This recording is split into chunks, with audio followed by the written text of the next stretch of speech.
afternoon, ladies and gentlemen. After a lot of political spiel and talk, we're taking a break and we're doing some shop talk. And I have with me, of course, the best in the business who are at the top end of the pyramid catering to affluent India. And as the topic goes, we're talking about growth at the top of the pyramid. Now, reports suggest, as well as, of course, company reports suggest, that companies that cater to the top end of the pyramid are growing much faster than companies that are catering to mass market or broader markets in India. What's the reason? Where is affluent India today? What is their patterns? What are their aspirations? And how does that convert to business sense? Well, who better than both of you to give me that answer? I'm going to start with, a broad-based question to both of you and then get into the semantics of it. First things first is, Santosh and Jyoti, you've seen the definition of luxury evolving in the Indian market. Are there any noticeable shifts in the way affluence is perceived by the Indian consumer today when compared to, let's say, a decade ago? Go for it. Okay, thanks Sonali for having me here. So if you see the classical definition, and Coco Chanel said luxury starts where necessity ends. And that's also the economic definition is, of course, if the demand for luxury goods should be much more than the economic growth, because people spend on irrational consumption. And that's something that we saw in the last 3 years, even in India, that there was a bit more, the luxury segment grew a bit more than the total automotive market. It continues to do so. That also shows the aspirations of 1 billion people in India. They want to upgrade to things which is not a necessity, because there are a lot of good cars which can take you from point A to point B, but do you want to now have an irrational purchase? What has changed in India, what we see is a high level of individualization, personalization. In our world, we have something called the manufacturer. People are ready to wait. They want to customize, personalize, and pay a significant premium for that personalization. So that's something which we have not seen, say, even 3 to 4 years back. And that also means the demands are much more, I would say, not only on the cars, but also on all the equipment features. So I think it's much more demanding in terms of what they expect from the brands. And this phenomenon is as recent as 3 or 4 years. Exactly. I see. Jyoti? Yeah, first of all, once again, thank you for having me here. So the way I think luxury is being consumed in India is evolving in a very different way.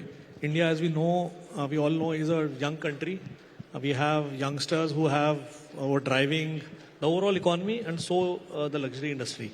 If you go, let's say 10 years back, probably it was only the elite who were looking and aspiring to buy a luxury car. Today, that has changed in a big way. There are people who are maybe a little lower, maybe affluents, and now the social climbers. The aspiration is going down. So their aspirations are actually rising, but going down in terms of their income level. So there are more and more people who are coming forward and wanting to buy luxury. So I think that is one big shift which has happened over a recent past. Another thing I would say is that I think India, if you really go way back, 20, 30, 40 years back, was more about roti, kapda, makan. I think that was like our economy. Today, I think generation thinks like zindagi na milegi dobara. So they are thinking, this is my life. Why do I wait to buy a luxury car and wait when I turn 40, 50? Why don't I consume now? And I think this is a big change. So as more and more such people climb socially, they are coming forward and willing to buy and consume luxury. And luxury cars are no exceptions. And what we are also seeing is it is not just about the real luxury, so we call it today, because our segment is still very small. But if you look at the larger car market, what you observe is that the average or median price of cars which were bought 10 years back versus today has gone up. So we are calling it already premiumization. So as that section grows, I think they will slowly and steadily start moving upwards. And I think that's a big driver of growth in our segment. Right. Just taking a cue from him, he's talking about the key growth drivers. Many reports suggest that this essential shift is also happening with, the younger generation's value changes. So, for instance, let's say my parents or your parents or even us to a certain extent believed in the whole saving and owning phenomenon, as opposed to the young generations who are, earning decent amount of money between 25 and 45 years, do not believe in owning, believe in spending, live for today, live for the moment, and not saving for that rainy day is possibly a big value change we see in terms of how they conduct their lives. Would you say that's been a big driver? Do you see people in their, in their 30s who aspire to buy a Mercedes-Benz? No, for sure. I think one big change which has happened is Indians are traveling a lot, not only within India but also abroad. So they are studying abroad, kids are going out, they are already having a lifestyle, and when they come back, they want the same bags, they want the same watches, they want the same cars to be driven when they are back. So I think that's definitely driving. But when I look at inward to India, there is a one big change more so in the urban centers. When we are making our career, the roti kapda makan was very important. You wanted to have a good house, also food on the plate, save for your social security to a bit. Today's generation is covered largely by parents. I know a lot of people who have bought house not only for themselves but even for their kids and their kids. So, so they don't have that spending EMI for house now. And to a large extent, they are secure now. They know that, I don't have to save this and they can spend. So I think the economic development, the per capita GDP, what has grown, and also a lot of middle class in India have saved also for their kids to some extent, gives them a larger flexibility to consume luxury products, be it right from the last, the iPhone to luxury cars, watches, bags, and so on and so forth. So I think that's also something which drives growth. But is there something that differentiates, let's say, the Indian luxury consumer versus the global consumer? Are there any key differentiation you see? Our experience is Indian customer doesn't like decontenting. They don't like cars which are cheap, which are decontented, which doesn't have equipment. Whereas if you see a configuration worldwide also, there are cars which are basic, then you can configure the car to much more expensive cars and variants. But in India, when we are looking at the market, you can get cheaper cars, you will find some takers for the brand, but in the long run, it doesn't work. Indians are much more demanding compared to the Western counterparts, I would say. And that's what, when Jyoti was mentioning about the premiumization, let me say a statistics for us. 3 years back, our average selling price used to be around 60 lakhs. Today, the average selling price for us is 90 lakhs. That shows significant change in the mix. So a lot of people come up to me and say, hey, you are still 1.2% of the market. The answer is yes. But if you look at the average selling price growth and multiply it by the kind of top line and also the bottom line that we are able to do, that shows India is coming of age. The average selling price is now as good or better than any part of the world. Sure. Jyoti, Volvo has positioned itself as a sustainable luxury brand. Now, sustainability, of course, is a buzzword, but how is that resonating with the Indian affluent consumer? What does sustainability actually mean for them? Does it mean anything at all? So I think let's first understand what really sustainability means. When we look at from a global perspective, it is basically, Volvo has always been known for safety, right? And we see sustainability an extension of that safety because it's now about safety of the planet, right? And what do we now which will ensure that we leave a better world for our kids tomorrow? So I think at one level, if we really look around, I think today's luxury consumers, if they're coming from those elite class, I think they do care. But to a certain level. So if you really go and tell a luxury consumer that instead of leather seats, we will give you seats which are made of recycled material. Are they ready to pay a premium for that? I don't know the answer yet. But I think the younger customers, I was talking about the ones who are now climbing, they actually care a lot. So as we were talking a bit earlier that our kids, the next generation who are now coming forward and maybe participating in economic development, they care a lot. They have started to understand because when we were growing up, we heard climate change and we said, okay, it's maybe far, far away. But they can see it now. When we look at our cities, I think a few weeks back, what was it Delhi like, right? And they see that.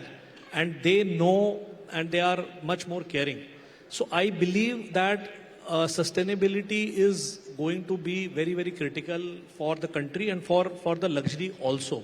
Because see, the luxury customers typically are also influencers in our society. People look forward to them. So today, I would say some of these customers, even if they don't care, they want to be seen that they care, right? So today, when we are selling an electric vehicle car with a green plate, that has its social value, right? People are now wanting to be seen in a car with a green plate because it makes a statement that they care. Today, it is driven more from a different need, but I think as the younger customers participate, it will make a big difference. But having said that, sustainability also does not only mean making and selling electric cars. I think it is a much larger context. Way you design your cars, the way you look at leaving a carbon footprint from a 360-degree perspective, the way you design your car, the way you sell your car, I think that we have to look at the overall ecosystem.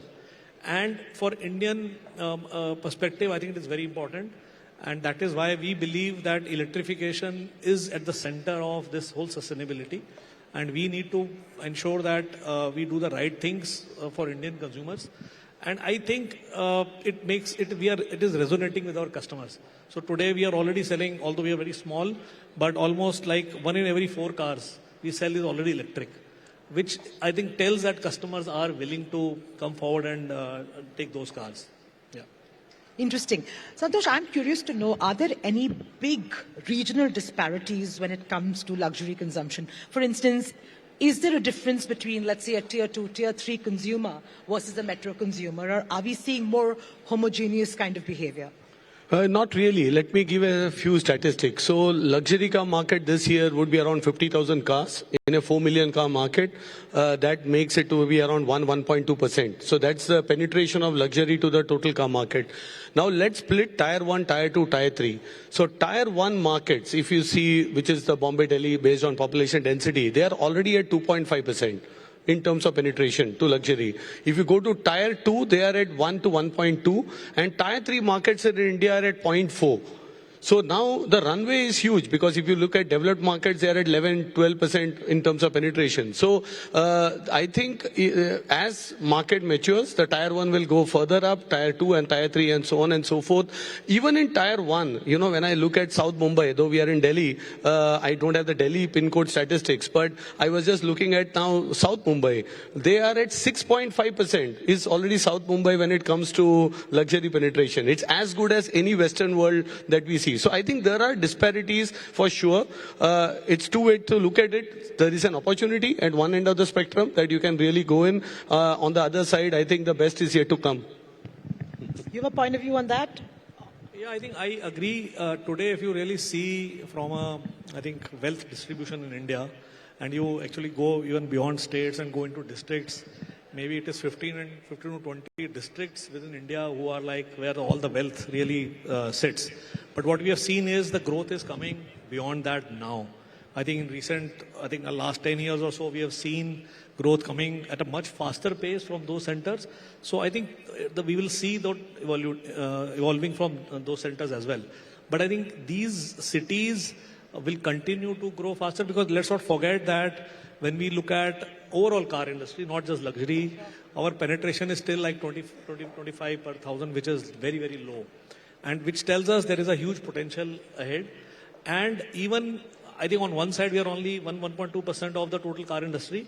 So I think both will happen. One, the car penetration will go up. It's already going up, but it will go much faster, because right now our per capita income is $2,500. Probably it will go, I think what we understand is the inflection point is when it goes close to $4,500. Then the luxury will really, really take off. But till that time, if let's say the overall market grows from where it is today, 4 million to let's say 7-8 million in some years from now, and it remains 1.2% becomes 1.5%, I think there is a growth coming.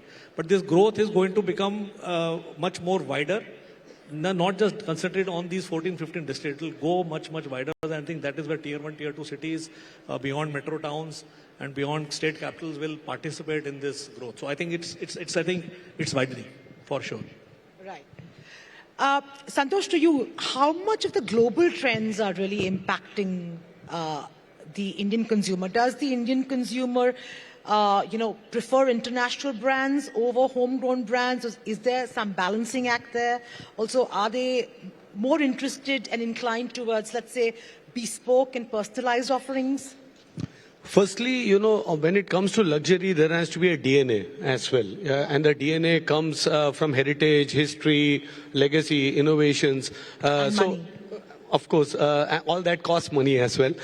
So in that sense, European brands has many of them for historic and various reasons. And it's not only cars, but also you go right from perfumes to bags to any of these categories. So there, I think there is an affinity, a strong affinity, I would say, when it comes to European brands. But your first question on the differentiation of the Indian consumer and the expectation, as I said, they are much more aware. So any product that we launch in the world, earlier our time to market would be 18 months, to come to India. Today, nobody is ready to wait. We had the new E-Class launch worldwide 9 months back, and we had to get the car in 9 months to India. And that's the expectation, that nobody is wanting to continue the old life cycle. So one, the product life cycles are getting shorter because everybody wants something new always.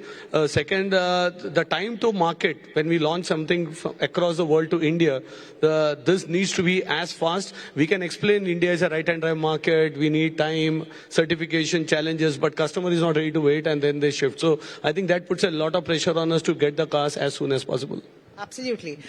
Let's come to some of the key challenges. For instance, while the growth for your space looks really rosy, how is inflation, global economic uncertainties affecting consumer spending, in various segments, and how do you see that impact your particular segments, and of course the macro luxury space, the affluent space overall? For instance, what's the outlook for next year? Okay, so I think let us look at it in this way. I think right now, Indian economy is not untouched. What is happening globally, I think we get impacted. Our customers are participating in various forums of wealth investments and all. So I think the reflection is somehow you can see in the stock markets. When there is a vulnerability, I think there is more wait and watch. So customers become a little more, I would say, because this is a spend which is luxury really means that people are not a typical investment, but they really want when they feel good about it. So I think that is not right now, if you really see. While there is a lot of euphoria for the long term, let's say 7-10 years from now, India is going to be places, we are going to be the so many trillion economy, and we are going to be the top economy in the globe, that there is a sure-footedness there. But when it comes to short run or medium run, I think next 1 or 2 years, I think there is still, I would say, people are more cautious. And hence, I believe that while we have seen post-pandemic a really good growth, but I think that growth probably is going to get more muted. It will grow. We'll continue to grow. There is no doubt about it. But I think that growth is going to be a little more muted. And we will see if you ask me from 5 to 7 or 10 years from now, it's going to be, I think it's a really good growth story. But if you talk to me about, I think short term, I think I would say it's still muted. Flat next year then? Flattish. Flattish? Flattish growth. Flattish growth. Santosh, flattish growth, or you're expecting better than your last performance, which is unbeatable? I'm a believer that luxury is a sentiment-driven purchase, right? So a lot depends on sentiments. I think there is enough wealth in India if you go through all the reports and the kind of, portion of wealth or share of wallet that we as luxury car brands have is much lesser. So there is for sure potential, but the sentiments are driven by geopolitics, sentiments are driven by macroeconomics, and it doesn't take time. I was one of the, even post-COVID, I said, the demand will come back because it was about sentiments. And when the sentimental euphoria came in, there was no logic to it, actually. It's not like, as I said, luxury starts where necessity ends. They will postpone purchases if the sentiments are down, but if the sentiments are back, stock markets as some reflection, you will just have a much bigger growth. So we need to, of course, calibrate ourselves, and I'm hopeful sentiments should be positive in the coming future. Okay, last question before I wrap up. How are you as leaders of global brands in India? How do you see the premium journey of India, which is currently, in an escalation phase, kind of shape, in the years that come? No, as I said, if you go by all statistics, demographics, also women buyers, I think for us as Mercedes-Benz, the star is a dream of a billion people. It's a story of dreams of a lot. On the other side, what's different is the transformation. I think that's also, we have to think of the electrification journey, a lot of changes in car, the differentiation coming down. And there, as a luxury brand, we need to reinvent. We need to also ensure that we are able to give something which is path-breaking. We invented the car. It's time that we are reinventing it again. So I think this is a very 8 to 10 years in the automotive industry will be something what we have never seen in the last 20-25 years. Not only in India but in the world. Challenging times. On the same side, it's exciting to be in India as a market for Mercedes-Benz. We have a word internally called strategic patience. 30 years we were strategically patient. We are still investing. And we continue to invest. But we believe in the long-term story, and I think it's only a positive upside from here. Fair enough. So I think from my own team perspective, and I think the way we look at from India perspective, there is definitely India is a strong growth potential, and that is something that is becoming stronger and stronger as we move forward. And obviously, right now, auto industry is at a cusp of a disruption, which is, I think, all about change of the powertrain to electrification. And our focus has been very strongly on that. What we say is that a car with a cord, that is going to be the future. And that is even more critical for India. And I would say, if you see, for three reasons. One, I think when it comes to IC engines, we are depending on oil imports. I think EVs can help us cut that. It can help us also in terms of, I think, bringing down the pollution, at least in the cities. I think while the debate goes on, but I think EVs running in cities can really cut it down, which is also a priority for India. And third, I think we are now the third biggest car market in the world, right? And we are going to go up the places. And now is our opportunity. I think we missed the bus probably during the ICE time, but I think now in BEVs we can make India as a strong manufacturing hub. And I think we need to be prepared for that. And I agree, I think we in India, we need a lot of strategic patience. You need to, I think because India is also highly in terms of VUCA, things can change overnight. But I think we can also be ready for those changes, those ambiguities, those challenges that will keep coming at us. But how do we move forward despite those challenges? Right, and that becomes very critical that we confront those challenges with confidence, knowing, as I said earlier, I think in 5, 7, 10 years from now, India is going to be a much bigger story. Today, when it comes to luxury brands, I think we are very small, but I think things will change in a short-term, medium-term time. And I think we better be prepared for that. And I think for that, we really need to go back and see how we are preparing for it.